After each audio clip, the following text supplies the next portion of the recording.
Thank you very much. I ask unanimous consent that Mr. Stearns and Mr. Garrett be allowed to participate, and of course, without objection, so ordered.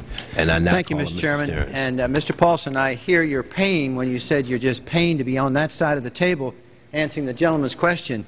But isn't it true that Goldman Sachs benefited from AIG bailout?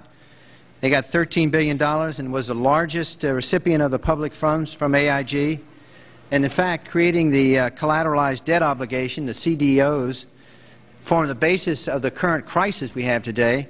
But while you were CEO of Goldman Sachs, you were an active part of that business. So my problem is when you say you're pained by AIG, I go back to your bait and switch when you came here into Congress and you suddenly decided instead of buying the toxic loans, you're going to go out and start to give money to these people. So if you didn't have any credibility on the bait and switch, how do you have any credibility today to come before us and tell us that you're pained by AIG? Well, let me respond. Do you understand the credibility you have? You came here, you said in this 2.5-page bill that you wanted $750 billion. Then immediately after you got approval from Congress, you changed it. You baited us on, then you switched it, and then you started giving money to these institutions, the top 15 institutions, when all these people who had the loans, you could have worked out a homeowners equity plan around this country to help the people who are actually having their homes foreclosed. And you're helping AIG and you're helping Bank of America and you're bankrupting Lehman Brothers, who is your biggest competition. Isn't there some point you should have recused yourself and said, you know something, all my buddies in Goldman Sachs are over there. You know, I really feel that I shouldn't be making these decisions to make Lehman Brothers go bankrupt, that I really should recuse myself. And the fact is that you're coming here and say you feel the pain of AIG is just, it's just outrageous. Well, I would like to respond to you, Congressman, because I find your statement outrageous. Okay, Mr. Paulson. Well, let me tell you, I have the time, Mr. Paulson. Let me just say one other thing.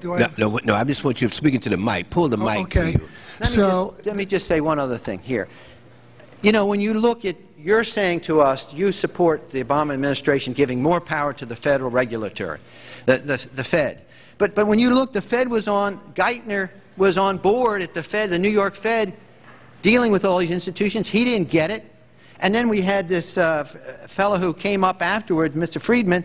He was on the Goldman Sachs board, and he didn't last too long as the Fed chairman. Why? Because he had a conflict of interest. Is it possible that there's so much conflict of interest here that all you folks don't even realize that you're helping people that you're associated with, and you should be recusing yourself for America's ethics?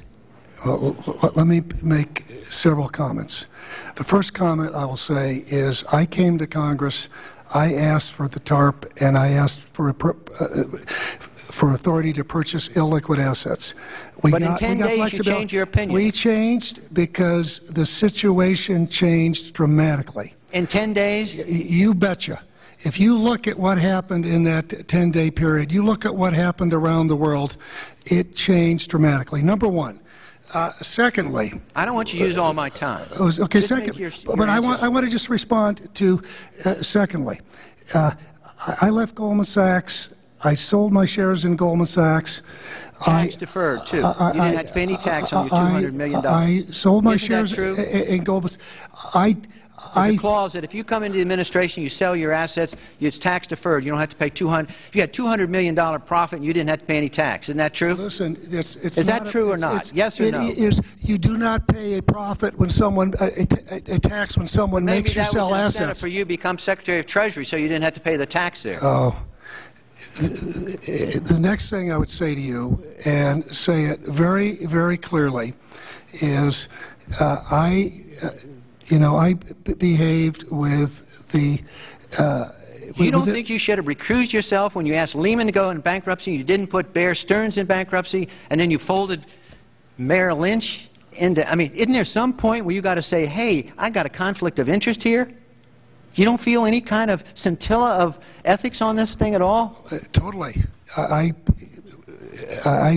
operated very consistently within the ethic guidelines I had as Secretary of the Treasury, and when it became clear that